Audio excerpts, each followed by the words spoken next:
आज वो तमाम बातें हम आपको दिखा रहे हैं। देखिए ये रिपोर्ट।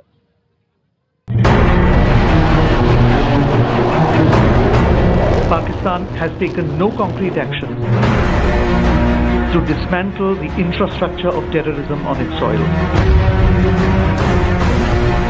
सौगंध मुझे इस मिट्टी की, मैं देश नहीं मिटने दूंगा।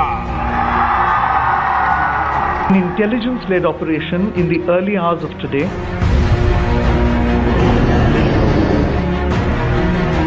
मैं देश नहीं रुकने दूंगा। मैं देश नहीं झुकने दूंगा। मेरा वचन है भारत मां को, तेरा शीश झुकने नहीं दूंगा।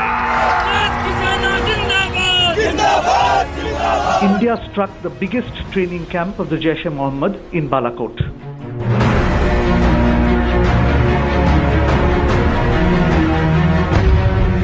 जाग रहा है देश मेरा, हर भारतवासी जीतेगा।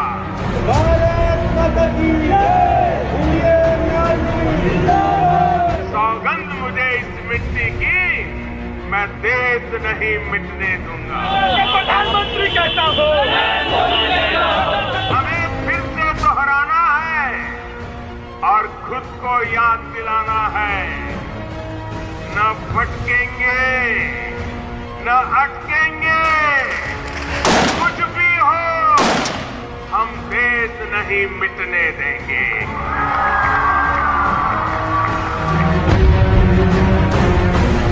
सौगंध मुझे इस मिट्टी की, मैं देश नहीं मिटने दूंगा। मैं देश नहीं रुकने दूंगा। मैं देश नहीं झुकने दूंगा।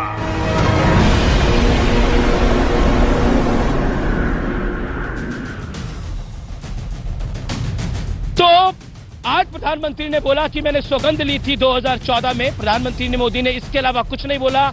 जो कविता नरेंद्र मोदी ने 2014 में एक पढ़ी थी, उस कविता को पढ़ा कि मैं देश नहीं मिटने दूंगा, मैं देश नहीं रुकने दूंगा।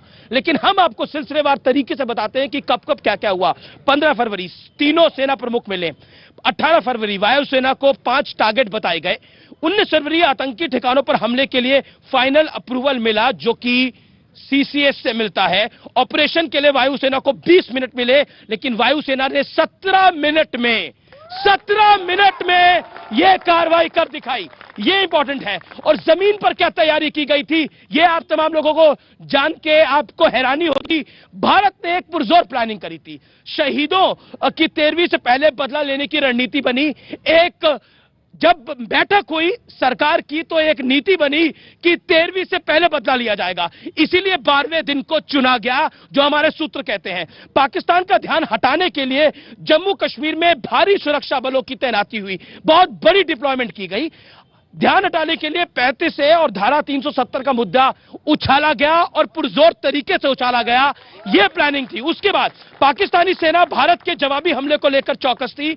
इसलिए भारत की आर्मी ने यह ठाना कि हम उनको उलझाएंगे, और तो इसी तरीके से उलझाया गया। इसलिए पंजाब और सरहदी इलाकों के एयरबेस का इस्तेमाल ऑपरेशन में नहीं किया गया, क्योंकि पाकिस्तान को ऐसा लग रहा था हम अपना पठानकोट एयरबेस यूज कर सकते हैं, हम अपना जैसलमेर एयरबेस यूज कर सकते हैं। लेकिन उन करीबी एयरबेसेस में से कोई एयरबेस यूज नहीं किया गया।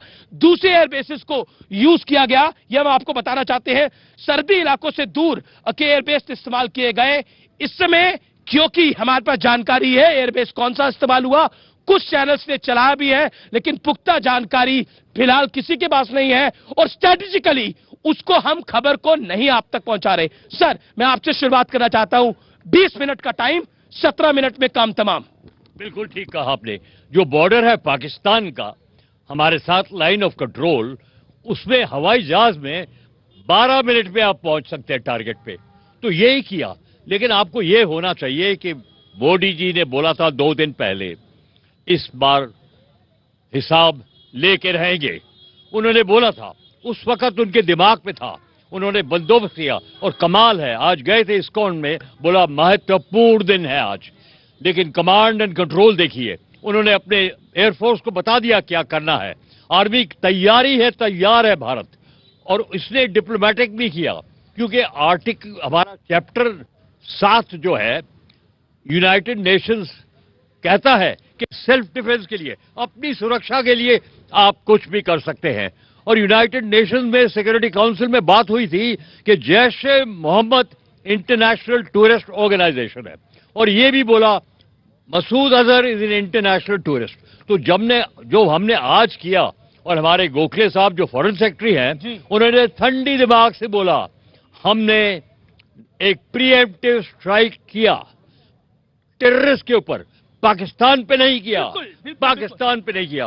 तो आपको कमाल हो जाए, तालियां आज जो बिल्कुल फौज के लिए तालियां, इसमें के लिए और देश के लिए तालियां होनी चाहिए। जी झंडे रह रहे हैं इधर। जी और वाकई ये बहुत बड़ी बात है।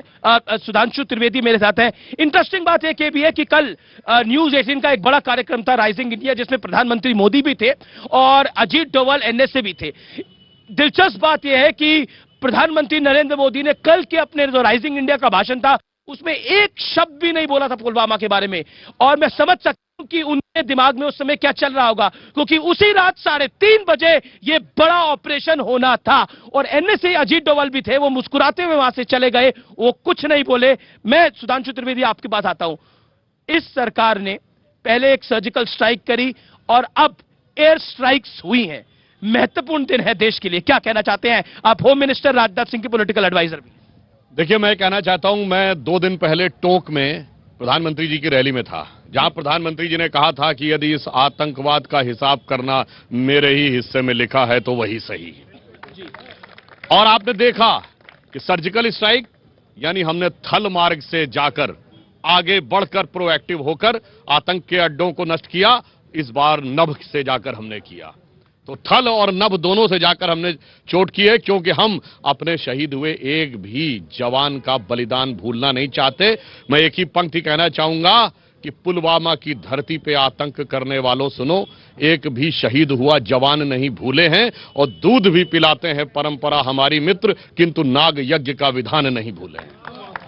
जी मैं कर्नल दानवीर भी हैं और मेरे साथ एयरफोर्स के दो कमांडोज हैं, तो मैं चाहूंगा कि आज आप खुलकर अपनी बात रखें और जनता जनार्दन भी बात को खुलकर रखे। सवाल मैं लेता हूं। बताए, एक सेकंड, आपका सवाल क्या है? देखिए, देश का मिजाज इस समय बहुत जोश में है, तो हमें 370 और 35 के बारे में भी पूरी तरीके से सोचना चाहिए। जी देश का मिजाज, लेकिन एक गेम तो आपको समझ में आ गई ना, वो 370 और 35 से भी क्यों उलझाया गया था कि हम पाकिस्तान को कंफ्यूज कर सके। ये सवाल है। ये 370 और 35 से पर आपकी कमिटमेंट थी, एक सवाल है। देखिए, जब से घटना हुई हम कदम ब कदम आगे बढ़े हैं। पहले मोस्ट फेवर्ड नेशन स्टेटस खत्म किया, 200% एक्साइज ड्यूटी लगाई, हुर्रियत नेताओं की सिक्योरिटी वापस की, फिर पानी बंद किया, और अब एयर स्ट्राइक की। तो इब्तिदाए इश्क है, रोता है क्या, आगे आगे देखिए होता है क्या। देखिए, बिल्कुल सही बोला सुधांशु जी ने। ये एक ऐसा देश है पाकिस्तान, मैं बोलना चाहता हूं, बोल ही देता हूं, भले बाद में कह दें लोग कि कूटनैतिक रूप से ठीक नहीं बोला था। कुछ लोग लातों के भूत होते हैं। सही कहा, ये देश की भावना बोली आपने। बातों से नहीं मानते हैं। अरे बांग्लादेश बनाया, उसके बाद ये मिजाज दिखाने की चेष्टा की उन्होंने। कितनी बार उनको हमने समझाया, छोटे भाई हो, मान जाओ, ज्यादा आंखें मत दिखाओ, दिखाओगे तो देख लो क्या होगा, और आगे देखिए बहुत कुछ होने वाला है। 71 में 2 टुकड़े करे थे हमने इसी पाकिस्तान के, और आज जब सीधे युद्ध नहीं होते तो पहले सर्जिकल स्ट्राइक और अब एयर स्ट्राइक। जी सुधांशु। पवन खेड़ा जी ने कहा, उसी में ऐड करते हुए कहना चाहूंगा, अरे पाकिस्तान वो देश जो आज कश्मीर की बात करता है, इन्होंने कहा बांग्लादेश तोड़ा था भारत ने, यानी मशरकी पाकिस्तान जिसको कहते थे वो संभला नहीं, बलूचिस्तान संभल नहीं रहा, फाटा संभल नहीं रहा, खैबर पख्तूनवा संभल नहीं रहा, सिंध संभल नहीं रहा, पाकिस्तान ऑक्यूपाइड का संभल नहीं रहा कश्मीर, और हम कश्मीर लेंगे, खाने का ठौर नहीं शौक नवाबों वाले। जी खैबर पख्तून। नहीं, एक सवाल जो कि मैं अपने पैनलिस्ट से पूछना चाहता हूं, और एयरफोर्स के कमांडर से बढ़िया उसको बात को कोई नहीं कह सकते। मेरे साथ मेरा सौभाग्य, हम सबका सौभाग्य कि 2 कमांडर्स यहां पे मौजूद हैं और जो स्ट्रैटेजिक बातों को रख सकते हैं।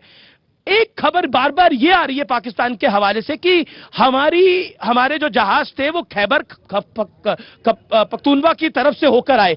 क्या उसमें दम है?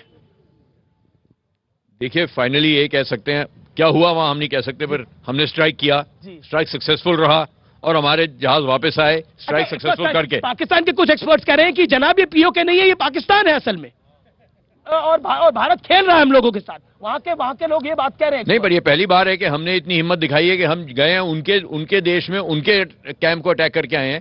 कैंप को अटैक किया है, जैसे इन्होंने कहा देश को अटैक नहीं किया। कैंप कहीं भी हो, हमको पूरा हक है उसको अटैक करने का, क्योंकि वहां से हमारे खिलाफ आतंक फैलाया जाता है। तो अगर हम उनके देश में जाके एक कैंप को निकाल सके, उन्होंने क्यों नहीं निकाला? वो खैबर पख्तूनख्वा की जो बात है, और जो माना जा रहा है कि सिर्फ पीओके नहीं, पाकिस्तानी एक्सपर्ट्स ये बात कह रहे हैं कि सिर्फ पीओके नहीं है, ये पाकिस्तान के थोड़ा और अंदर आके गड़बड़ करके गया है भारत। क्या कहना चाहते हैं इस पर, आप क्या कहना चाहते हैं? नहीं, वो कह रहे हैं कि कुछ नहीं हुआ, लेकिन आपको पता है ये इंफॉर्मेशन वॉरफेयर, अपनी गवर्नमेंट अपने लोगों को बता रही है कि कुछ नहीं हुआ, लेकिन 1000 किलोग्राम। पाकिस्तान की छोड़े, पीटीवी तो ये भी चला रहा था कि बम फेंके और फटे नहीं, पाकिस्तान के बम थोड़ी है ये। और उनके जो डिफेंस मिनिस्टर हैं परवेज खत्तर, उन्होंने कह दिया है if you do it next time we will respond. मतलब उनको पता है कितना डैमेज हुआ। अभी सैटेलाइट से मिराज के जो कैमराज हैं सब पता चल जाएगा, लेकिन गवर्नमेंट बिल्कुल ठंडे दिमाग से चल रही है। गवर्नमेंट ठंडे दिमाग से चल रही है, इसमें कोई दो राय नहीं है।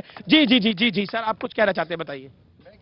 मैं आज कहना चाहता हूँ, आज का जो दिन है वो भारतीय सेना के लिए सलाम करने का दिन है, प्रशंसा करने का दिन है। हम सब उसको सैल्यूट करते हैं, भारतीय सेना को। बिल्कुल बिल्कुल, आपने सही बात बोली। जनाब, आप कुछ कहना चाहते हैं? आइए, कुछ क्या कहना चाहते हैं? बस जी, मैं तो कहता हूँ जय हिंद, जय Bharat, I love my India. बहुत शानदार, जय हिंद, जय Bharat, I love my India. यही भावना है हर भारतीय की अजय भाई, यही भावना है। देखिए, जब वो शव आ रहे थे, मैं उस समय एंकरिंग कर रहा था, मैं एक बात कहना चाहता हूं कि मेरा दिल वाकई भर आया था जब वो शव आ रहे थे, और जब देश के तमाम नेता पालम एयरपोर्ट पे पहुंचे उनको श्रद्धांजलि देने के लिए। वो दृश्य, वो 40 शव जब वहां पे पड़े थे, तो वाकई हर घर में आंखें नम हुई होंगी। किसकी आंखें नहीं नम हुई होंगी वो देखकर, वो दृश्य देखकर, जब 40 शहीद जवानों के शव पड़े हैं। और उस दिन मन में यह आ रहा था, शायद आपके मन में भी आ रहा होगा, कि क्यों हम सहे। और आज ये आ रहा है कि इतना ही सिर्फ क्यों। लेकिन मैं बार बार बोलता हूं कि इस जोश के साथ होश रखने जरूरी है, क्योंकि हमारा मुल्क बहुत तरक्की वाला मुल्क है। हमें जंगें नहीं लड़नी, हमें तरक्की करनी है, हमें आगे बढ़ना है। इसीलिए मैं कह रहा हूं कि हम उलझे ना इन सब चीजों में, लेकिन अगर कोई हम पे वार करेगा तो पलटवार तो वो सहने का दमखम रखे, नहीं तो निपटाना हम जानते हैं। जी सर, सबसे पहले उन सभी वीरों को मैं सर्च को सलाम करता हूं, और अपने देश के तमाम नेताओं को, चाहे सत्ता पक्ष के लोग हों, प्रतिपक्ष के लोग हैं, और आप देश के चौथे स्तंभ हैं, आप सब लोगों को सलाम है। मैंने आपका एक कार्यक्रम नहीं छोड़ा है, देखते हुए देश को जोश भरने में आपकी अहम भूमिका रही है। एक बात सर मैं पाकिस्तान से कहना चाहता हूं, जो इमरान खान ने जवाब दिया था कि हमारे देश में जो राजनीति होती है, हमारे देश के नेता जो चुनाव लड़ते हैं, वह पाकिस्तान का वास्ता देके चुनाव नहीं लड़ते। हमारे यहाँ विकास के नाम पर चुनाव लड़ा जाता है, चाहे सत्ता पक्ष लड़े या विपक्ष लड़े। हमारे यहाँ ये चीज सिखाया जाता है, 4 साल के बच्चे को सिखाया जाता है कि एक सौतेली माँ अपने सौतेले बच्चे से कहती है, एक दिन पहले जिसका कल राज तिलक होना है, कि बेटा तुम्हें वनवास जाना है और मेरे अपने सगे बेटे की राजगद्दी होगी।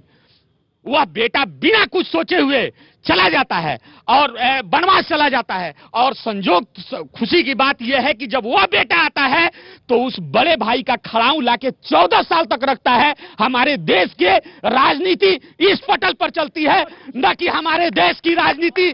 आप खेड़ा साहब और सुधांशु जी की बातों में दिग्भ्रमित मत होना। पाकिस्तान, इमरान खान, ये लोग आपस में जैसी भी बातें करें, तुम्हारे लिए एक साथ खड़े हैं, एक साथ रहेंगे। शानदार शानदार, जय हिंद जय हिंद। देखिए, आपने जो बात कही मैं बहुत साफ कहना चाहता हूं, बहुत अच्छी बात आपने कही। हमारा कोई पाकिस्तान से मुकाबला नहीं है। याद करिए, पाकिस्तान के एक प्रधानमंत्री ने बोला था पाकिस्तान की संसद में कि हम 1000 साल तक हिंदुस्तान से लड़ेंगे और उसको चोट पहुंचाते रहेंगे, चाहे घास की रोटी खानी पड़े। और आप देखिए, चाहे सत्ता पक्ष हो या प्रतिपक्ष रहा हो, अरे अभी कुछ ही साल गुजरे हैं, हिंदुस्तान तो मुसलसल है। और अगर चाइना भीख की खटोरी ना दे तो घास की रोटी खाने की हैसियत आपकी हो गई है। जी जी, पाकिस्तान की एक पुरानी नीति रही है कि ब्लीड इंडिया बाय 1000 कट्स, कि कहीं ना कहीं आतंक का बार बार वार करो और नुकसान पहुंचाओ हिंदुस्तान को। पवन खेड़ा, आपकी भी सरकारें रही, पाकिस्तान की ये नीति पुरानी है कि ब्लीड इंडिया बाय 1000 कट्स। क्या आपको लगता है कि हमने अब नए सिरे से पाकिस्तान की नीति बनाने की जो सोचा है कि मुंह तोड़ जवाब दिया जाएगा, क्या आपको लगता है उसका इंपैक्ट पड़ेगा? देखिए, आमतौर पर देश के साथ के हाथ में एक सेना होती है जी। पाकिस्तान में सेना के हाथ में एक देश है जी। और आज हिम्मत दिखाते हैं, इमरान खान कहते हैं हमने अपनी सेना को कहा है कि you are free to attack. अरे आप खुद अपनी सेना के गुलाम हैं, आप क्या सेना को फ्रीडम दे रहे हैं? कमाल की बात है।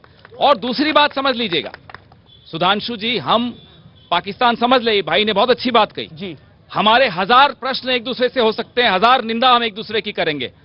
पाकिस्तान यहाँ का लोकतंत्र देख ले, यहाँ की शक्ति देख ले। शेम तो आज आपकी असेंबली में लगा है जी। हम यहाँ इकट्ठे हैं और पाकिस्तान को समझ में आ जाना चाहिए कि जब भारत बोलता है तो एक आवाज में बोलता है जी। ये और बड़ी उसके बाद महत्वपूर्ण बोलने बात के है। लिए पाकिस्तान के पास कुछ नहीं रहेगा। बिल्कुल। और बहुत पवन खेड़ा ने बड़े अच्छे, मैं पाकिस्तान की संसद में आज जो घटनाक्रम हुआ है वहां शेम के नारे लगे हैं, वहां इमरान खान मुर्दाबाद के नारे लगे हैं। मैं सवाल लूंगा। आइए सर, आप सवाल क्या है? जय हिंद। जी, जय हिंद। वंदे मातरम। बिल्कुल, सवाल क्या है? देश के नायक की प्रशंसा नहीं होनी चाहिए जिनके नेतृत्व में ये सब कुछ हुआ। उनके लिए कौन आवाज दे रहा है? कोई भी नहीं। कौन आवाज दे रहा है नरेंद्र मोदी के लिए? कोई भी नहीं। अगर इस मंच पर नरेंद्र मोदी के बारे में कुछ बोला जाता है तो जो डिबेट है डिरेल हो जाती है। ये क्या है? ये क्या है? बिल्कुल। देखिए, मैं आप हमारा ये कहना है कि बिल्कुल, क्योंकि नरेंद्र मोदी प्रधानमंत्री है। लेकिन अब आप डिबेट का हिस्सा नहीं है। सर इत्मीनान रखिए आप। सर तो किसको दिया जाता? तो बिल्कुल आपने सही कहा, अगर फेल हो जाते तो मोदी को दिया जाता, नरेंद्र मोदी को दोष दिया जाता। लेकिन मैंने जब वो टिप्पणी करी थी, मैंने बोला था कि आज हमें अपनी एयरफोर्स को सलामी देनी चाहिए, सैनिकों को सलामी देनी चाहिए, महत्वपूर्ण वो भी है। इसलिए देखिए, नरेंद्र मोदी ने क्योंकि लीडरशिप दिखाई, इसमें कोई दो राय नहीं है। ठीक है, एक सवाल आपको मैंने मौका दिया, मैं आपको। देखिए, गांव का मुखिया या जो घर का मुखिया होता है, सब कुछ उसी को देखना है। अगर कोई विपत्ति आती है तो करता वही है, लेकिन इसमें सबसे बड़ी जिम्मेदारी जो सेना की है, हमें सेना को सैल्यूट करना चाहिए और इस पर कोई भी किसी भी पार्टी का कोई भी नेता नहीं करना चाहिए। मैं तो ये कहता हूं कि इस जो आज का दिन जो है इसको राष्ट्रीय दिवस घोषित किया। जी, अच्छा पॉइंट आपका कि राष्ट्रीय दिन घोषित करना चाहिए। आपको मैंने मौका दिया। जी। सर, ये जो 14 फरवरी का हुआ था, इतना भयावह सीन था, हमारे सब दुखी थे, देश सुखी था। मोदी जी भी अंदर से दुखी थे, पर उनके आंसू कोई देख नहीं पा रहा था।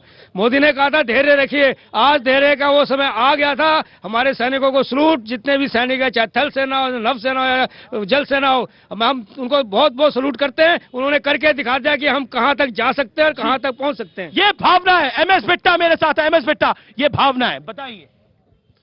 पहले तो आज मैं ये कहना चाहूंगा पाकिस्तान वालों को, जो जवानों ने बहादुरी दिखाई, जिन्होंने मौत का कफन बांध करके जिंदा शहीद की तरह वापस आए। एक बात मैं आपको बता दूं, ये मौत का कफन बांध के गए थे। अगर कोई हादसा हो जाता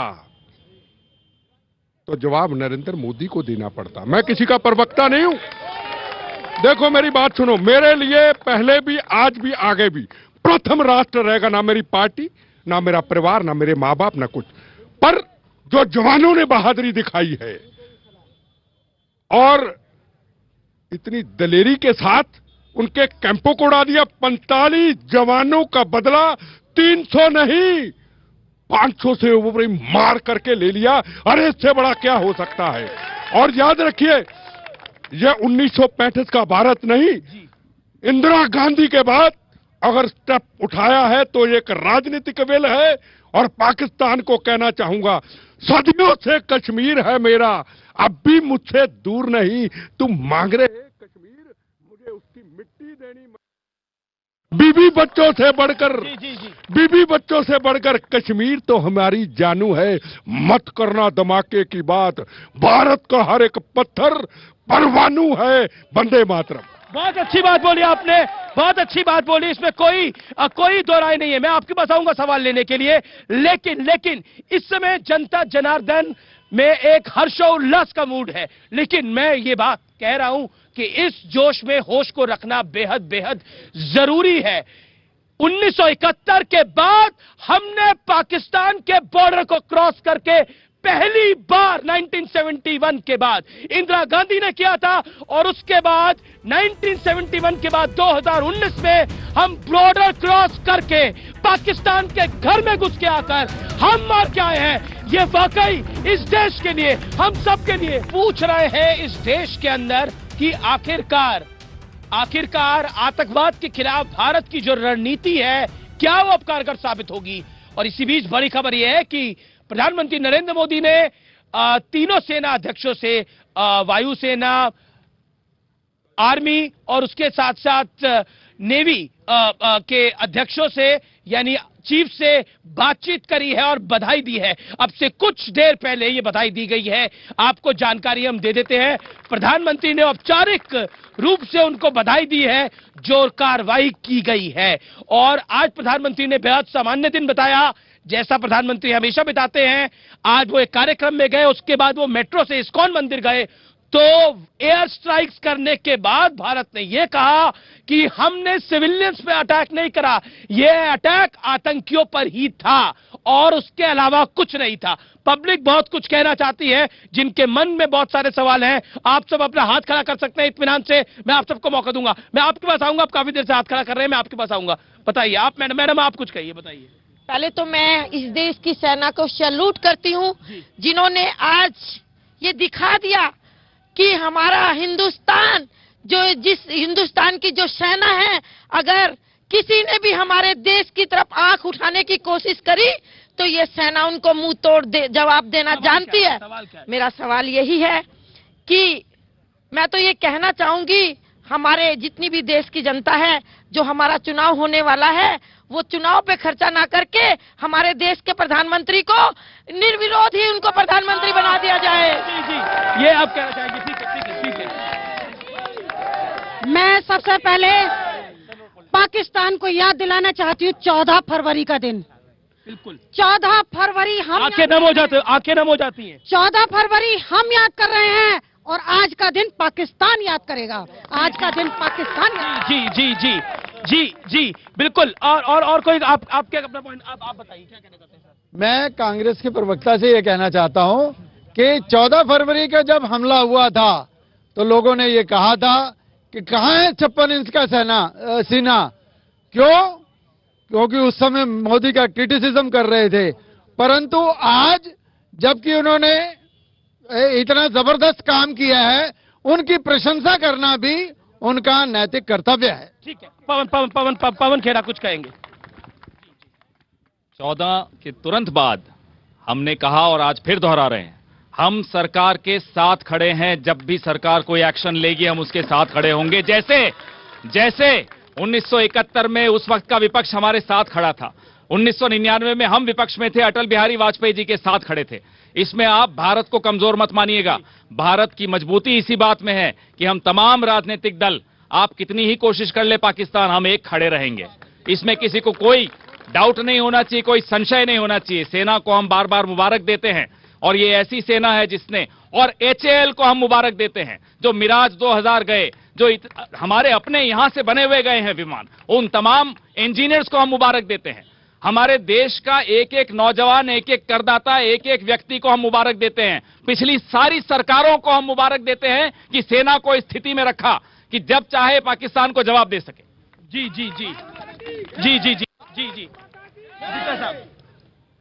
ये जो आज भाई साहब ने बोला, कांग्रेस के प्रवक्ता बड़े सीनियर लीडर हैं, हमें बिल्कुल जिस दिन हिंदुस्तान के अंदर ऑल पॉलिटिकल पार्टी, पंजाब में टेररिज्म ठीक हुआ, कांग्रेस, बीजेपी, CPM, CPI जब टूटने वाला था पंजाब हिंदुस्तान से, हमारी पॉलिटिकल विल थी। पॉलिटिकल विल के कारण 15 साल का टेररिज्म, 36,000 बेगुनाहों का कत्लेआम हुआ, एक साल में समाप्त करके वो मारा। और ये आज का दिन सबसे बड़ा बदला लिया गया है। कंधार की घटना, 26/11 की घटना, पार्लियामेंट की घटना, पठानकोट की घटना, दीनानगर की घटना, एक दिन के अंदर जयपुर के अंदर 120 बेगुनाह लोग मारे गए, उसका आज पाकिस्तान को जवाब दिया है। और ये पाकिस्तान पे हमला नहीं है, पाकिस्तान को बता देना चाहते हैं आज तो आतंकवादियों के अड्डे पे हमला था, दोबारा अगर कोशिश की तो हमला पाकिस्तान के अंदर होगा। जी, दोबारा अगर कोशिश की, और ये बात तो स्पष्ट है, ये बात बिल्कुल स्पष्ट है कि अगर पाकिस्तान ने रिएक्शन किया तो हिंदुस्तान का रिएक्शन बहुत जबरदस्त होगा। कर्नल दानवीर, अगर पाकिस्तान ने रिएक्शन करा तो हमें आजादी अब मिल गई है कि हम जो करना चाहते हैं, असली ऑपरेशन हमारा तब होगा। देखिए, 1 घंटा पहले पाकिस्तान के DGISPR ने ट्वीट किया है और बोला है कि हिंदुस्तान ने जो करना था कर दिया, अब जवाब हम देंगे और बहुत ही भयानक जवाब होगा। तो आपके टीवी के माध्यम से मैं ये कहना चाहता हूं कि अगर ये गलती दुस्साहस पाकिस्तान ने कर दिया तो मेरे ख्याल से ये DGISPR को ट्वीट करने का मौका नहीं मिलेगा, क्योंकि अब की बार जो रिस्पांस होगा वो आतंकवादी शिविर पे नहीं होगा, लेकिन उस आतंकवादी सेना पे होगा जो इस पूरे खित्ते में आतंकवाद फैला रही है, चाहे वो हिंदुस्तान हो, अफगानिस्तान हो या ईरान हो। पूरा खित्ता जो है परेशान है। तो ये जो हिंदुस्तान फिर जो स्ट्राइक करेगा वो मेरे ख्याल से पाकिस्तान के बहुत बहुत घातक होगा, बहुत घातक होगा, इसमें कोई दो राय नहीं है, क्योंकि इंडिया ने जो करा है वो सेल्फ डिफेंस में करा है। और मैं आप काफी देर से हाथ खड़ा करें, क्या सवाल है आपका, बताइए। आपने टी-शर्ट भी डाली हुई है। जी, नमो अगेन। देखिए, मेरा ये कहना है तो किसी पॉलिटिकल पार्टी के तो नहीं है आप? नहीं, ऐसा क्या, लेकिन हाँ, मैं RSS और बीजेपी का समर्थक हूँ, बिल्कुल हूँ मैं। मेरा एक ही बहुत ही सिंपल सा क्वेश्चन है पवन खेड़ा जी से कि 1971 में जब इंदिरा गांधी जी ने एक बिल पावर दिखाई थी, पाकिस्तान को, बांग्लादेश को अलग किया था, आज तक हम कहते हैं कि इंदिरा गांधी जी ने वो किया था। उसमें हम सेना की बात ही नहीं करते, वो कहते इंदिरा गांधी ने किया था, बिल पावर दिखाई थी। बट आज अगर नरेंद्र मोदी जी ने आज ये किया है, लास्ट टाइम जब ये सर्जिकल स्ट्राइक है, तो आप लोग क्यों नहीं कहते नरेंद्र मोदी जी ने बिल पावर दिखाई है? प्लीज बताइए। मैं आ रहा हूँ।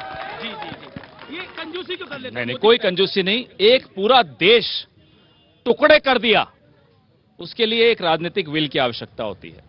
हिंदुस्तान की सेना को नरेंद्र मोदी जी ने उस दिन फ्री कर दिया कि भाई अब आप सही वक्त सोचकर करिए, बिल्कुल सही किया, इसमें किसी को कोई शक नहीं होना चाहिए। इससे पहले अटल जी ने किया, उसके बाद 6 बार सर्जिकल स्ट्राइक UPA 1 और UPA 2 में हुई। अपना अपना तरीका होता है, इसमें मैं आज कोई टिप्पणी राजनीतिक नहीं होने दूंगा, ना मैं करूंगा। इस देश के एक एक नागरिक की हिम्मत और ताकत उस सरकार को मिलती है और उस सेना को मिलती है, जिसकी वजह से पाकिस्तान जैसे शैतान देश को जवाब दिया जाता है। आज सिर्फ बात करिए एक शैतान देश की, जैसा दानवीर जी ने बहुत सही कहा, वो आतंकी सेना है। हम सिर्फ आतंकवादियों की क्या बात कर रहे हैं, वहां की सेना ही आतंकी हो गई है। उनके पास तो कोई काम ही नहीं है। देखिए सुधांशु जी, मैं आपके पास आ रहा हूं। पाकिस्तान की सेना के पास कोई काम नहीं है। उनके आधे जो सेनापति हैं, कोई वॉशिंग मशीन बनाने में बिजी है, कोई कॉर्नफ्लेक्स बनाने में बिजी है, कोई जमीन घोटाले करने में बिजी है। तो एक बहुत बड़ा फर्क है। ये हार्ड फैक्ट है, ये हार्ड फैक्ट है। मैं कोई बहुत बड़ी लफाजी नहीं कर रहा, मैं आपको सच्चाई बता रहा हूं। पाकिस्तान के अधिकतर जनरल साहब जो हैं, देखिए सेना का हर जगह सम्मान होना चाहिए, लेकिन पाकिस्तान के अधिकतर जनरल साहब जो हैं वो अपनी प्रॉपर्टी बनाने में लगे रहते हैं। वॉशिंग मशीन बनाती है और पता नहीं क्या क्या बनाती है पाकिस्तान की सेना। देखिए, सेना के जवानों ने तो शौर्य और क्षमता पूरी एकत्र कर रखी थी। जैसे राजा भागीरथ के प्रयत्न से गंगा तो आई थी, पर एक शिव तो चाहिए जो झंझावात सर के ऊपर रखे कि स्वर गंगा भी अरे भगीरथ यत्नों से भूतल पर आती, किंतु शीश पर धारण करने शिव शंकर की शक्ति चाहिए, और वो मोदी जी ने दिखाई है वो शक्ति। इसलिए मोदी है तो मुमकिन है, मोदी है तो मुमकिन है। और क्या आपको लग रहा है पवन खेड़ा, ये पूरी क्योंकि ये स्ट्राइक्स करी है इंडिया ने, इसकी एक पॉलिटिकल माइलेज लेने की भी कोशिश होगी? अब आपने आज 3 बार बोला, मैं सोच रहा था कि अमीश देवगन जी होश की बात बार बार क्यों कर रहे हैं। मैं समझ रहा हूं आपकी बात, आप बहुत अनुभवी पत्रकार हैं। बिल्कुल हमें होश से रहना पड़ेगा। इस मामले का राजनीतिकरण करने में इस देश का नुकसान होगा। ना हमें राजनीतिकरण करना चाहिए, ना आप सबको राजनीतिकरण करना चाहिए, और मुझे पूरा भरोसा है मेरे बड़े भाई सुधांशु जी भी इसका राजनीतिकरण नहीं करेंगे, क्योंकि ये देश का प्रश्न है। ठीक है, सवाल जी सवाल। अमीश भाई ने बहुत अच्छी डिबेट रखी, अभी पवन खेड़ा जी ने बहुत अच्छी बात कही। देखिए, किसी भी नेता से सबसे बड़ा होता है हमारा देश। पहले देश है तब नेता है, चाहे वो अच्छा हो या बुरा हो। आप कोई भी पार्टी से बिलोंग करें, पर नेता से बड़ा हमेशा रखना देश है। जब पुलवामा में हमारे साथ अटैक हुआ, मैं आपको एक चीज बोलना चाह रहा हूं, क्योंकि उसमें मेरे कोई नोन थे किसी दूर के, तो उन्होंने कहा था कि जब फौज 1 इंच कम होने से आपको नौकरी में लेना बंद कर सकती है, तो मैं अपने टुकड़े टुकड़े जवान शहीद को कैसे ले लूं? तो उस देश से बड़ा कुछ नहीं होता, उसका गम समझना बहुत बड़ी बात है। तो आप इसमें पॉलिटिक्स मत करो। भारत माता की, भारत माता की। और मैं अमीश भाई का भी धन्यवाद करना चाहूंगा कि आज ये खुद चाह रहे हैं कि इस पे आप जोश में होश मत खोइए। नेता से बड़ा देश है, नेता से बड़ा देश है और देश से बड़ा कुछ नहीं है। इस समय लाखों करोड़ों व्यूअर्स हमें देख रहे हैं, अक्रॉस द बॉर्डर भी देखा जा रहा है। इसलिए मैं कहता हूं कि मैसेज बड़ा स्ट्रांग जाना चाहिए, चाहे कोई हो, चाहे कोई हो। और यहां पर अभी बात हो रही थी इजराइल की, तो बहुत अच्छा जवाब आया। इजराइल को हमसे सीखना चाहिए। हम सिविलियंस को नहीं मारते, हम घर में घुस के मारते हैं और आतंकियों को ढेर करते हैं। ये हमारी इंसानियत है, ये हमारी इंसानियत है। आज हम पाकिस्तान के अंदर घुसे, पीओके के अंदर घुसे, लेकिन हमने अपनी मर्यादा को बरकरार रखा। हमने उनके आम नागरिकों को छुआ तक नहीं, हमने टेररिस्ट कैंप को तबाह किया। और 20 मिनट का वक्त था एयरफोर्स के पास, 20 मिनट का वक्त था, लेकिन 17 मिनट में कार्रवाई हुई। सर बिल्कुल, मैं एक पूर्वी फौजी की तरफ से मैं बोल रहा हूं कि मैं सलामी देता हूं। आप लोग अप्रिशिएट कर रहे हैं क्या एयरफोर्स ने किया। आप फिक्र मत करो, हमारी सेना और नौसेना भी तगड़ी है। लेकिन यह भी आपको पता होना चाहिए कि सेना चाहता है कि लीडर डिसाइसिव हो। प्राइम मिनिस्टर मोदी साहब ने पहले ही बोला था, लाल किले से चेतावनी 4 दी पाकिस्तान को, लेकिन नहीं सुना। और उसने बोला था, मैं झुकूंगा नहीं, मैं भारत की इज्जत को नीचे नहीं होने दूंगा। अब उनको पता चल गया कि नहीं सुन रहे हैं, ये दिखा दिया, क्या हिम्मत दिखाई। और लास्ट चीज बोल दीजिए, वॉर मेमोरियल बना है, 25,900 हमारे जवान कुर्बान हुए हैं। आज उनकी फैमिली और हमारे जैसे पूर्वी जो मिलिट्री के हैं, क्या खुशी, आप तो सलामी दे रहे हैं। बिल्कुल सर, नेशनल वॉर मेमोरियल बना, ऐतिहासिक कदम है, ऐतिहासिक कदम है इस देश के लिए, इसमें कोई दो राय नहीं है। देखिए, मैं कहना चाहूंगा इस समय हमको होश और हकीकत दोनों ध्यान रखनी चाहिए कि पाकिस्तान और हमारी कोई तुलना नहीं है। अरे भारत में अमेरिका की मल्टीनेशनल्स आती हैं टैलेंट हंट करने के लिए, और पाकिस्तान में अमेरिका की फौजें जाती हैं टेररिस्ट हंट करने के लिए। भारत में वर्ल्ड की सबसे बड़ी आईटी कंपनी माइक्रोसॉफ्ट पहला ऑफिस खोलती है, और पाकिस्तान में वर्ल्ड का सबसे बड़ा आतंकवादी सरगना ओसामा बिन लादेन पाया जाता है। अमेरिका का west coast Silicon Valley Bharat की प्रतिभा से जगमगाती है, और अमेरिका का पूर्वी छोर 9/11 पाकिस्तान से उत्पन्न हुए आतंकवाद से थर्राता है। तो मेरा मानना है तुलना बराबरी वालों से होती है, चोरों और छिछोरों से नहीं। जी चलिए, बिल्कुल अच्छी बात बोली कि चोरों और छिछोरों से नहीं होती। पब्लिक बहुत कुछ कहना चाह रही है, और मुझे खुशी है कि पब्लिक जोश में भी है और होश में भी है। इस अपने लिए तालियां बजाइए, आप लोग अपने लिए तालियां बजाइए। जी जी जी, जिंदाबाद जिंदाबाद जिंदाबाद जिंदाबाद। मेरा नाम मनीष है, और सबसे पहले मैं पुलवामा शहीदों को नमन और एयरफोर्स को सैल्यूट करता हूं। मैं त्रिवेदी जी से पूछना चाहता हूं कि हमारे पैरामिलिट्री फोर्सेस के जवान शहीद हुए, हमने उनका एक आतंकवादी कैंप उड़ाया। ये कब होगा कि जब हमारा देश उसी तरीके से बदला लेगा कि हम उनकी फोर्सेस पे भी अटैक करें। जी जी, पर देखिए, उन्होंने तो आतंकी हमला करा, हमने हमारे हम कब करेंगे ऐसा? ठीक है एक सेकंड मैं जवाब ले लेता हूं क्विकली। देखिए, हमने कैलकुलेटेड और प्रोपोर्शनल रिएक्शन किया है, यानी संयमित और अनुपातिक।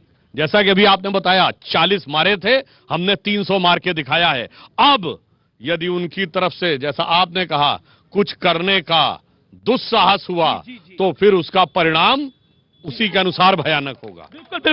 बिल्कुल। और मैडम आप कुछ कहना चाह रही है, लेकिन इस समय इंडिया गेट से हम ये लाइव कवरेज लगातार दिखा रहे हैं, और बार बार बहुत बड़ी खबरें आ रही है। हम ना भूले, ना हमने माफ किया, हमने घर में घुस के बदला लिया, क्योंकि आज इंडिया ने घुस के पाकिस्तान के अंदर, पीओके के अंदर एयर स्ट्राइक्स करी है।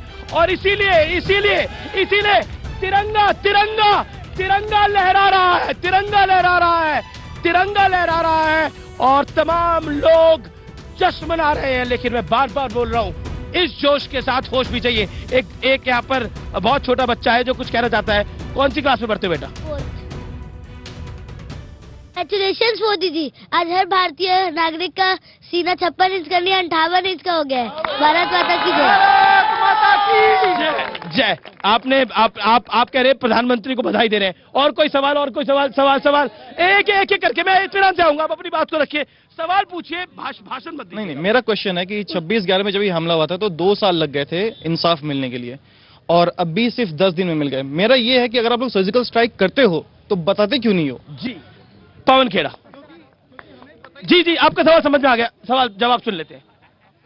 देखिए, बिल्कुल सही बोल रहे हैं आप। 19 जून 2008 मैं बता देता हूं, भट्टल सेक्टर में किया, 30 अगस्त 2011 में किया, लगातार 6 जनवरी 2013 में किया, 6 अगस्त 2000। लेकिन एक बात सीखते हैं, कई बार हम एक दूसरे से सीखते हैं, सुधांशु जी भी कई बार हम लोग आपस में एक दूसरे से जरूर सीखते हैं। मार्केटिंग भी जरूरी होती है, मैं मानता हूं आपकी बात, बिल्कुल करनी चाहिए, आई एग्री विथ यू, बिल्कुल आई एग्री। लेकिन कई बार यह होता है कि लोगों को बुरा लग जाता है कि आप सेना के दमखम को राजनीतिकरण क्यों कर रहे हैं। ये लोग, आपको भी शिकायत होगी, हमें भी होगी जब कोई करेगा। इसलिए आज वो दिन है जब सेना ने बोला है, मैं दोहरा रहा हूं, नेताओं को बोलने का आज अधिकार नहीं है, हमसे ज्यादा मत कहलवाओ।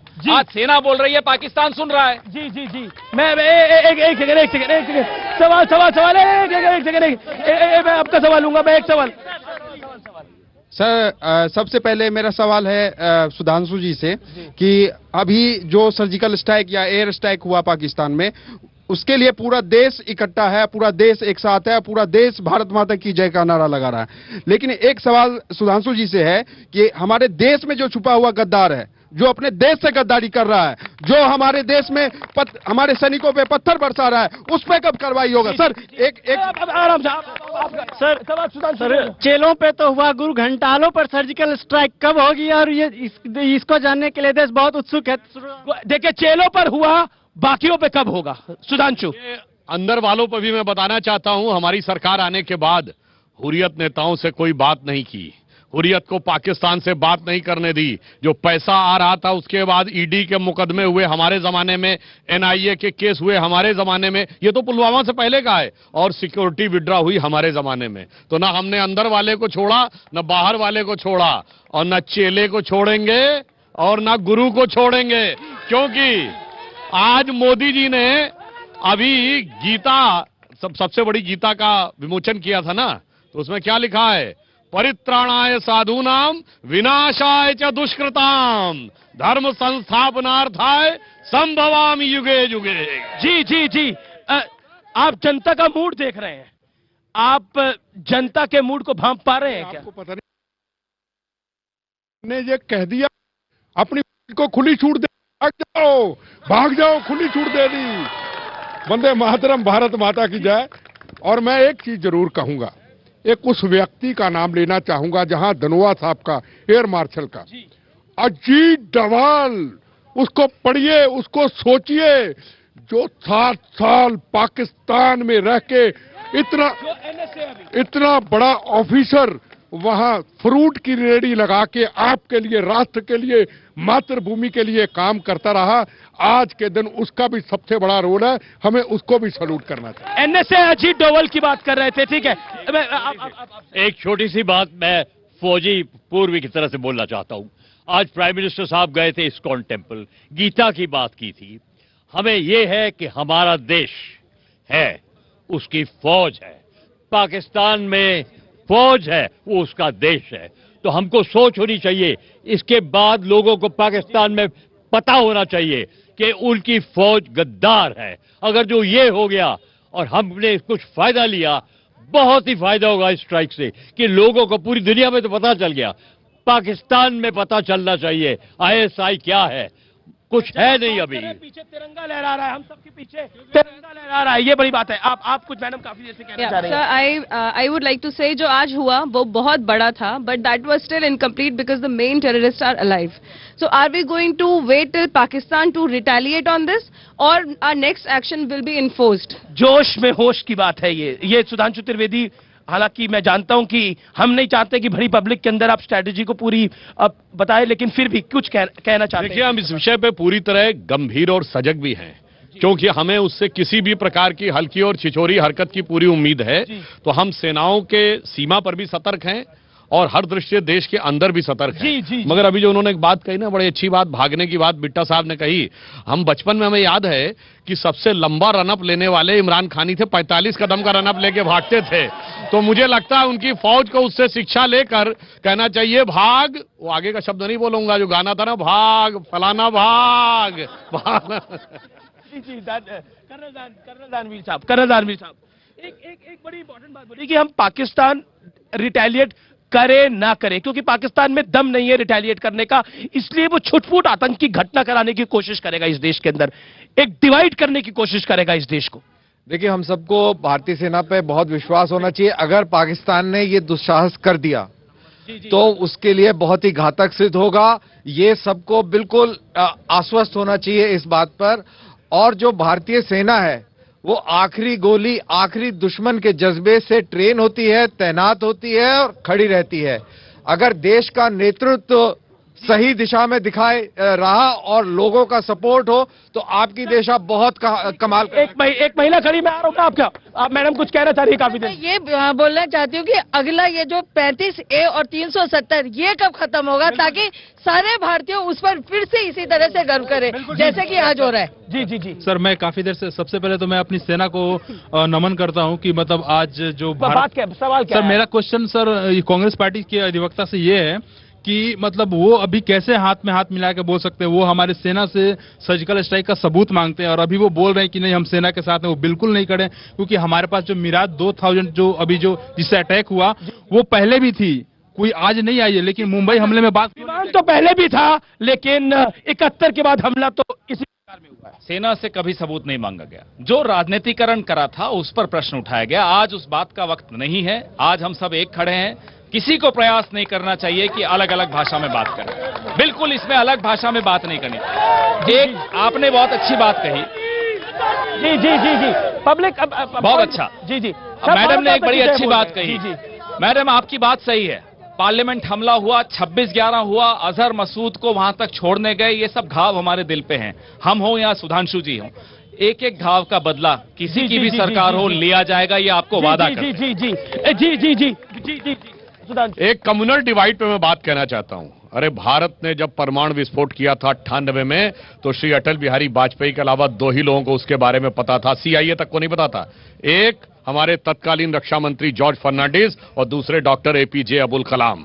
और जो बांग्लादेश तोड़ा गया था ना, उस समय हमारी ढाका में हमारे ट्रूप्स का नेतृत्व कौन कर रहे थे? General JJ Jacob. नाम नहीं लेना चाहता वो किस कम्युनिटी के थे। Chief of the eastern command कौन था? जनरल जगजीत सिंह अरोड़ा। और chief of the arm force कौन था? General Sam Manekshaw. इसलिए हिंदुस्तान की फौज को अगर पाकिस्तान सोचेगा कम्युनल उस पर डिवाइड करने में, अरे तो तुम पहले अपने टुकड़े संभाल लो, बाकी हमारे बारे में। बिल्कुल आखिरी दौर में है, एक ही नारा होना चाहिए, जय हिंद और जय हिंद की सेना। नमस्कार, धन्यवाद। इस खास पेशकश में इतना ही, धन्यवाद।